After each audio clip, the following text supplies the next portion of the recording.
Fala galera, sejam muito bem-vindos ao primeiríssimo programa aqui do canal do YouTube do Nosso Cinema. Sim, você já conhece o Nosso Cinema aí do Twitter, do site, criado aí pelo nosso amigo Diogo e também pelo Gustavo, dois críticos de cinema. E hoje estou aqui para apresentar para vocês o primeiro programa no YouTube aqui deste canal. Eu, Pedro Santana, do canal Abaixo da Crítica, sou amigo do Diogo aí já há algum tempo, ele foi um dos primeiros inscritos lá no meu canal. Então, por isso, hoje vamos conversar um pouquinho, não é isso mesmo, Diogo?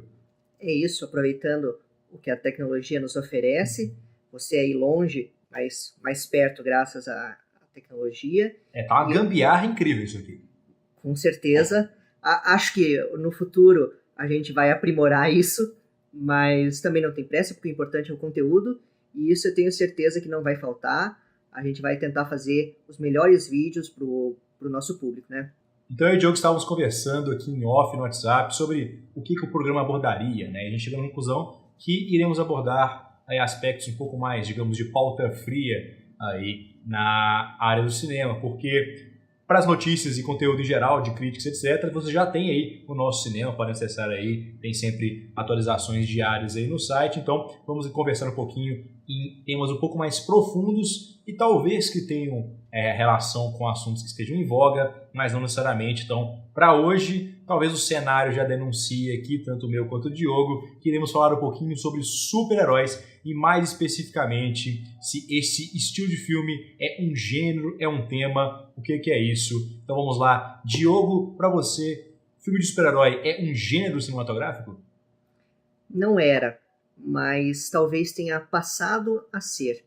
Inclusive, bom, você sabe, né, tem cineastas que já consideram como um gênero e mais, um gênero fadado a morrer, como Spielberg, né, que comparou os filmes de super-heróis aos westerns, dizendo que ele assistiu aos westerns quando morreram, embora eles ainda existam, né, mas claro, muito menos do que antigamente, e na opinião dele é o que vai acontecer com os filmes de super-heróis.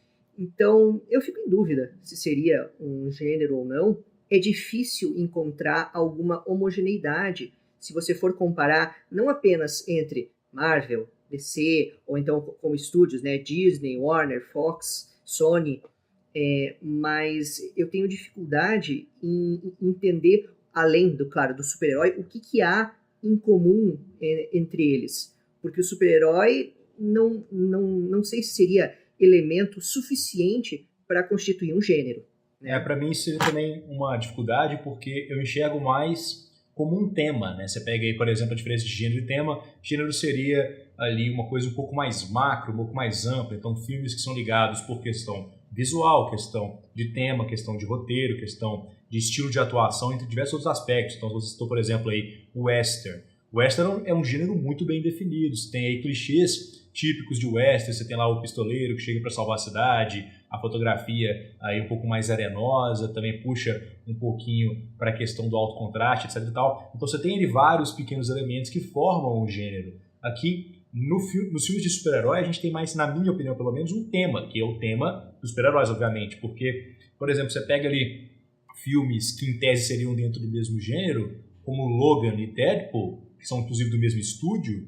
Deadpool é basicamente uma comédia e Logan é quase aí um faroeste, quase um western. Então realmente são diferenças significativas aí na abordagem desse mesmo tema. Da mesma forma, dentro do famigerado universo cinematográfico da Marvel, a gente tem aí filmes como Guardiões da Galáxia, que pendem para o lado de comédia / ficção científica, e a gente tem filmes aí como Pantera Negra, que são bem diferentes, ou mesmo Thor Ragnarok, que é quase uma comédia pura. Então, para mim, o gênero é muito mais o gênero, em geral, é usado dentro da temática dos super-heróis. Então você tem filmes de comédia, filmes de ação, filmes de ficção científica, filmes de roubo, como é, por exemplo, o Homem-Formiga.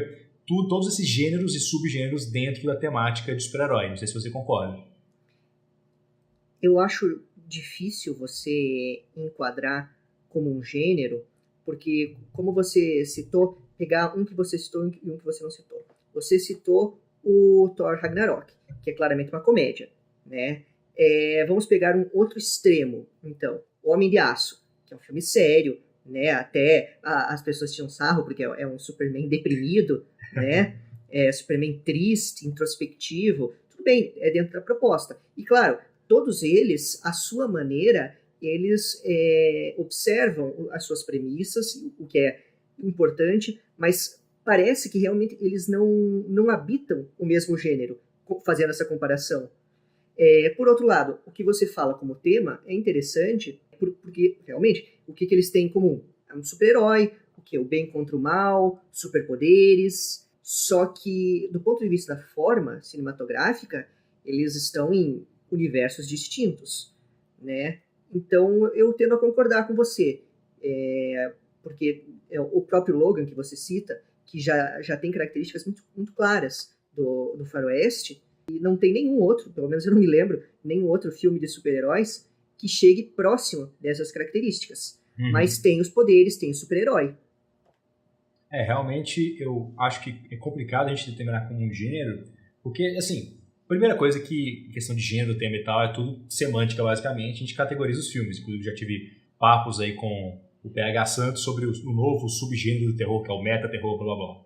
Então, assim, você tem noir, neo-noir, etc e tal, isso tudo a gente define a posteriori, né? Então, eu imagino que isso tenda a acontecer com os filmes de herói, que hoje em dia a gente vivendo esse momento seja algo mais difícil de enxergar, olha, isso aqui é o gênero do super-herói, isso aqui é a temática do super-herói. Talvez daqui a 20, 30 anos a gente olhe para trás e fale assim, não, realmente esse movimento teve as características XYZ que agora a gente não está conseguindo enxergar. Mas eu acho que isso é complicado considerando que a gente entra em outros gêneros dentro desses filmes de super-herói. Então tudo bem, você está lá uma certa unidade que foi trazida pelo universo cinematográfico da Marvel, começou há 10 anos, mas mesmo dentro desse universo tem variáveis bem grandes. Aí você tem o seu Homem-Formiga, o Pantera Negra, o Thor, que estão todos em gêneros distintos. Inclusive, dentro da mesma franquia, você tem Thor 1 e Thor 3 completamente diferentes, ou Capitão América 1 e Capitão América 2 completamente diferentes. O Soldado Invernal é quase um suspense político, quase um thriller. Você pega o Capitão América original, é bem mais dentro daquela fórmula de filme de super-herói, né, de história de origem, etc e tal.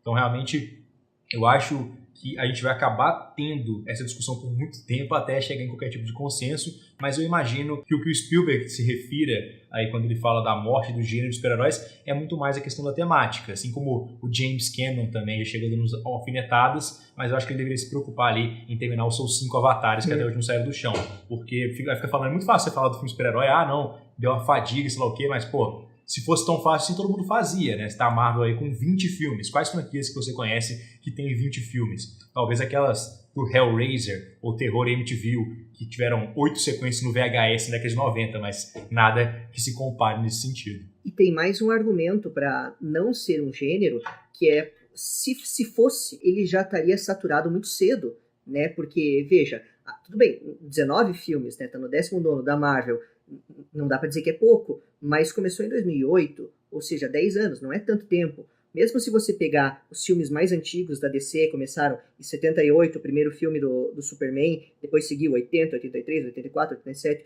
89, o Batman, ou seja, desde a década de 80, tem vários filmes? Até tem, mas pega um gênero como comédia.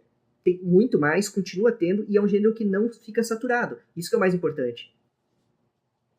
Não, acho que realmente é um ponto interessante, porque você pega, todo ano a gente tem vários filmes de ficção científica, todos os anos. Assim como todo ano a gente tem 3 ou 4 filmes de super-herói, mas você pega em uma escala macro, você tem muito mais filmes de ficção científica que você tem de super-heróis. Assim como você tem muito mais filmes de faroeste que você tem filmes de super-heróis. Então, na verdade, eu enxergo como temática, porque seria, por exemplo, a gente colocar lá, quantos filmes de ficção científica mexem com viagem no tempo? Aí tudo bem, é um filme de ficção científica em primeiro, e em segundo, talvez seja um subgênero de viagem no tempo dentro da ficção científica. Então será que talvez os filmes de super-heróis poderiam ser isso? Poderia ser um subgênero, por exemplo, uma comédia de super-heróis, uma ação de super-heróis, uma ficção científica de super-heróis. Eu acho que talvez isso encaixaria melhor com a proposta do que é um gênero do que colocar todos os filmes de super-herói na mesma caixinha, até porque, como você disse, tem filmes aí desde 78, né? Então, você vai comparar o filme agora do Super-Homem de 78 com o Homem de Aço, de 2000 e alguma coisa, 2006, 2008, não lembro agora, são ligas de diferenças, assim. 2013. Homem de Aço de 2013. 2013, isso é bem mais recente do que estava na minha cabeça, porque a DC deu uma acelerada aí no universo dela, né? Juntou um monte de filmes de uma vez. Mas... O que teve em 2006 foi o Superman o Retorno. Isso, então estou confundindo aí com o nosso querido Brandon Routh. Mas você pega os 3 filmes do Super-Homem diferentes aí, do Christopher Reeves, do Brandon Routh e do Henry Cavill, não são filmes do mesmo gênero, na minha opinião. Sim, Inclusive, se você for atentar para a personagem em si, não é o mesmo Superman.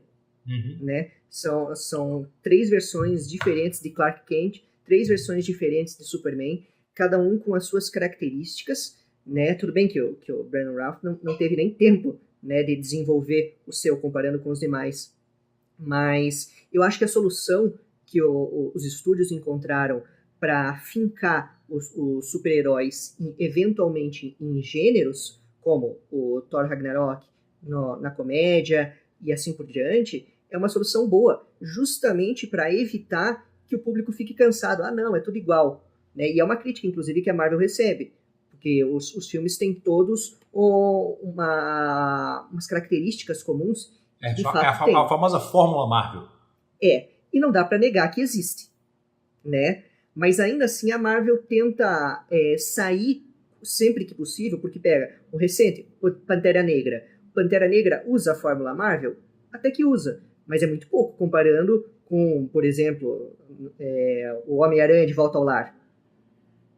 Realmente, você vê filmes da Fórmula Marvel, assim, que estabeleceram a chamada Fórmula Marvel, eles não tinham essa intenção a princípio, né? Porque eu não imagino que a Marvel, em 2008, quando fez Homem de Ferro, saindo quase de uma falência na década de 90, que forçou ela a vender todas as suas propriedades mais relevantes, incluindo aí Homem-Aranha, X-Men e Hulk, ela olhando 10 anos na frente, falou assim, não, vou fazer um universo compartilhado, etc e tal. Homem de Ferro era para ser um filme do Homem de Ferro. Tanto que a gente teve o filme do Incrível Hulk lá, tudo bem, amarrando, mas com a cena pós-crédito lá do Tony Stark, mas logo em sequência vem o Homem de Ferro 2. Então, na verdade, não era, não, agora eu vou fazer o Capitão América, agora eu vou fazer o Thor. Foi um processo gradativo e eles encontraram essa fórmula Marvel a partir dos primeiros filmes, até o Vingadores ali. Então, a gente tem Homem de Ferro 1, 2, Hulk, Capitão América, Thor e Homem de Ferro 3, terminando aí depois de Avengers. Então, esses 6, 7 filmes iniciais que deram esse tom da Marvel aí, com a forma de construção Marvel, de personagens. É a fase 1 da Marvel. Exatamente, a fase 1 da Marvel que constrói essa fórmula aí. Que começa com o Homem de Ferro e termina em 2008, e termina com os Vingadores em 2012, eles vão, parece que, testando a reação do público, né? Porque no Homem de Ferro 2, o que eles fazem? Eles prosseguem com esse herói que acaba sendo praticamente o fio condutor dos Vingadores, mas já inserem alguns outros elementos, principalmente o quê? A Viúva Negra, que também se torna super importante. Então eles colocam, vamos ver como é que o público reage com a Viúva Negra. Gostaram. Daí em seguida, em 2011, colocam o Thor e fazem uma relação entre eles. Por quê? Porque no Thor colocam uma personagem, o Loki, que lá na frente vai ter uma importância, no caso dos Vingadores. E nos Vingadores também colocam o Thanos, que lá bem na frente também vai ser o vilão. E veja que a inteligência deles, na minha opinião, foi colocar esses elementos que eles existem numa visão micro, ou seja, em cada filme, mas se eles deixarem de existir lá na frente, não vai haver prejuízo. Então, por exemplo, se você for pegar os outros vilões, eles poderiam morrer naquele filme que aparecem, ou reaparecer, eles podem ser aproveitados ou não. É isso que torna o universo cinematográfico Marvel um grande conjunto harmônico.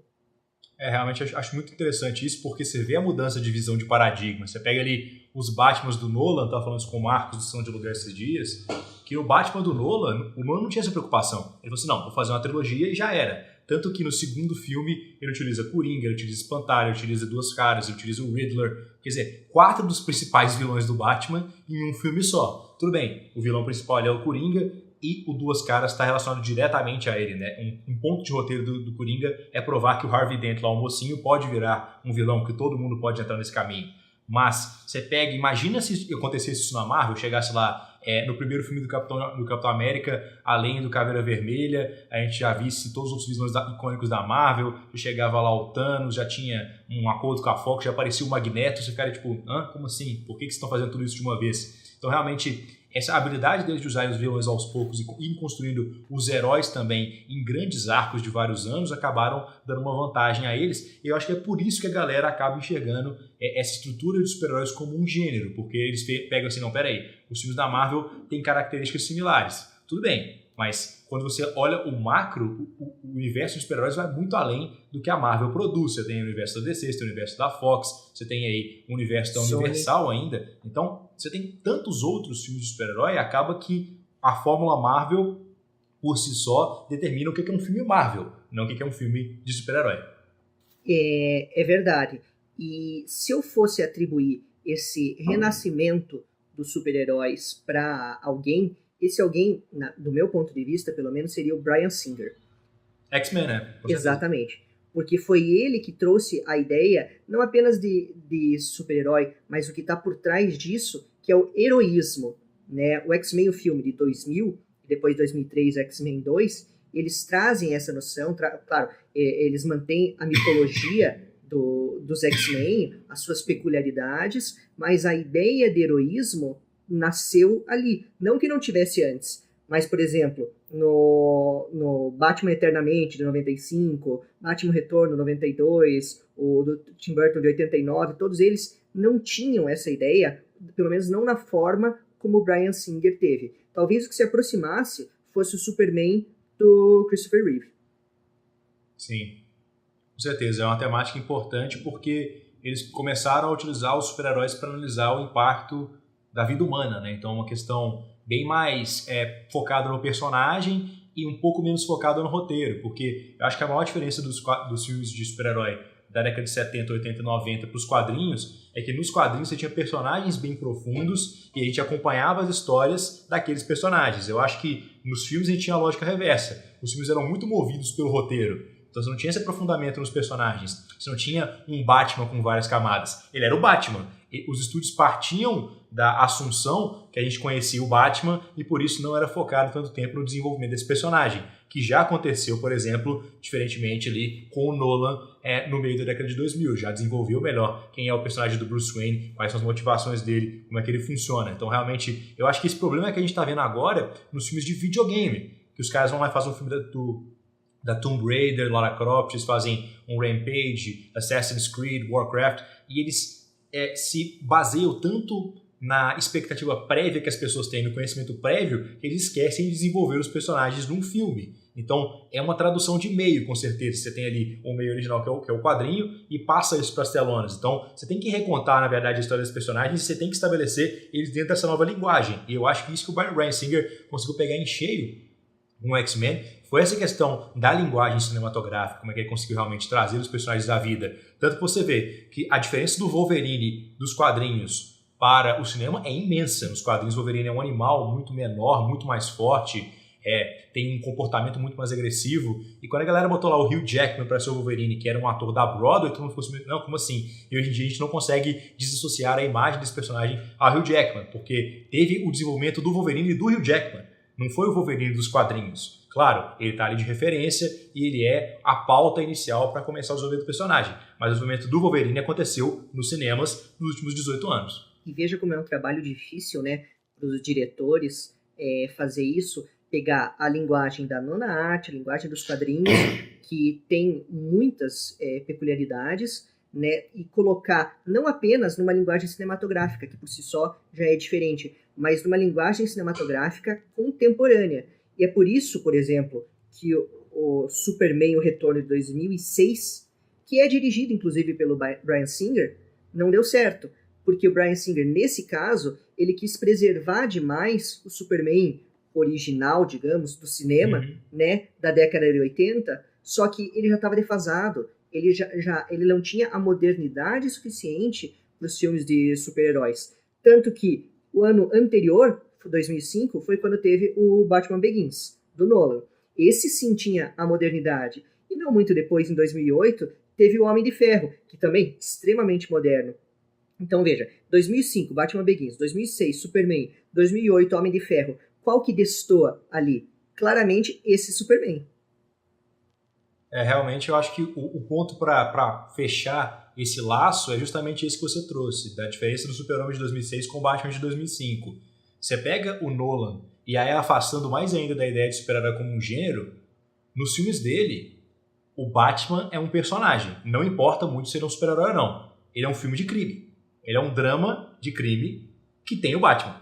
Diferentemente do filme do Super-Homem de 2006, que o Bryan Singer tentou fazer um filme do Super-Homem.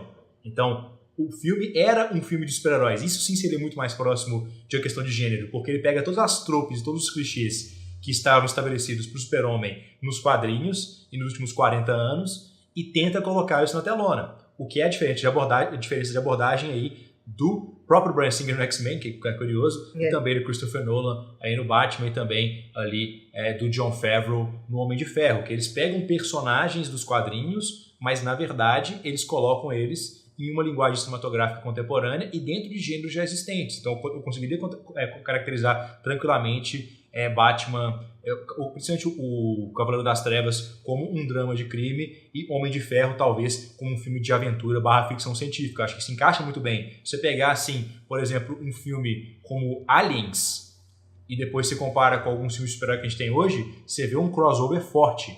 Então isso é o quê? Isso aí é o mesmo gênero? Não, não é. Porque Aliens é ficção científica de horror, e tem filmes de super-heróis que se aproximam disso porque eles pegam os super-heróis e colocam eles naquela característica que já estava pré-estabelecida.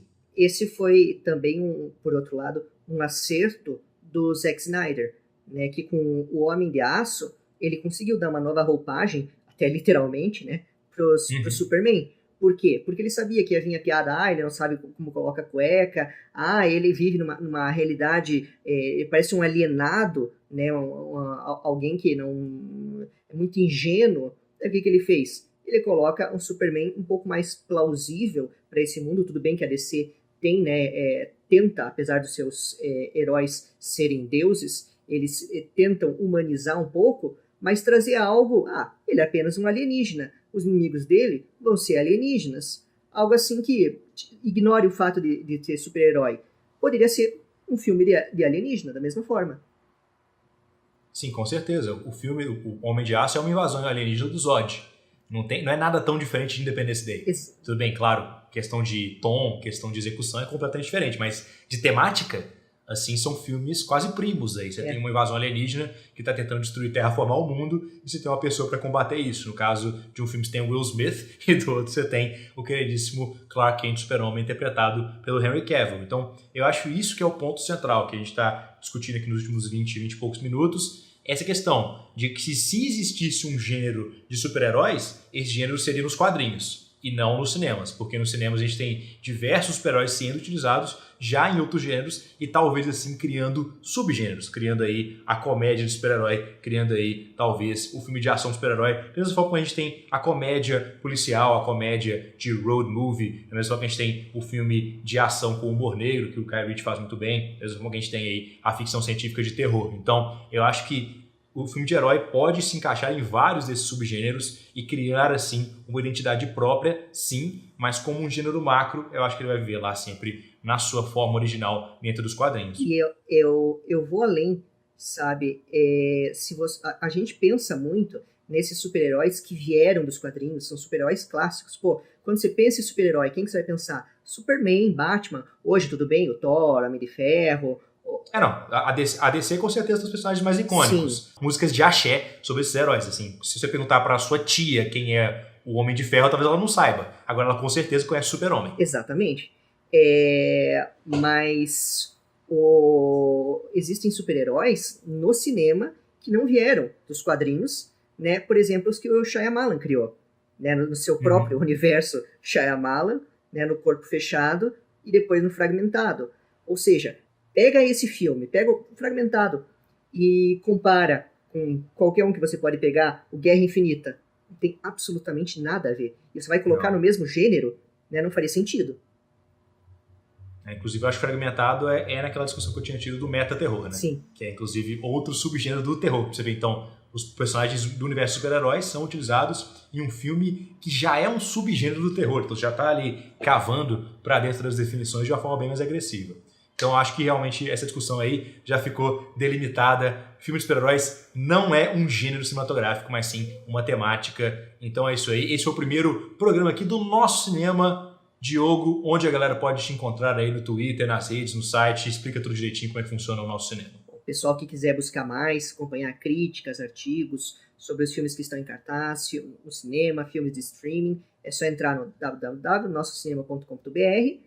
Nós temos perfis nas redes sociais, que são no Twitter, no Instagram e no Facebook, todos Nosso Cinema, o nosso _cinema. No meu pessoal, meu Twitter é @Diogo_RM. E é isso aí. Obrigado, Pedro, pela participação, pela ajuda. Temos ainda muitos outros assuntos para discutir. O pessoal também que quiser comentar, quiser dar uma sugestão dos próximos assuntos para a gente conversar, também vai ser ótimo. E é isso. Com certeza. Então, muito obrigado a todos que assistiram. Quem quiser acompanhar meu trabalho também, estou lá no Abaixo da Crítica, tanto no YouTube, Twitter, qualquer outra rede social. Joga lá Abaixo da Crítica que provavelmente eu apareço. Muito obrigado ao Diogo também por me receber. Com certeza faremos vários outros episódios aqui desse nosso cinema, porque é isso, o cinema é nosso, o cinema é de todo mundo. Deixe nos comentários o que vocês acharam desse episódio, o que vocês gostariam de ver para os próximos. Então é isso aí, YouTube. Até a próxima. Falou.